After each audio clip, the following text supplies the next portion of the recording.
आजिर मोर नुआ तरकारी टक भेंडी ताटिया बसा तापाई सामग्री गुड़िक हेउची टक भेंडी सोरिष लंका रसुण जीरा वर्तमान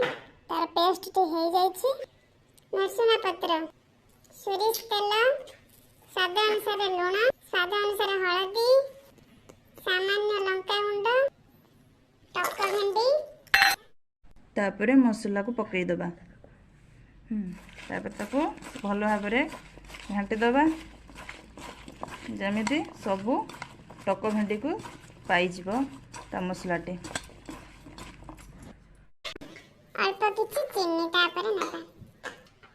गैस ऑन करबा टक भेंडी को एबे बसई दबा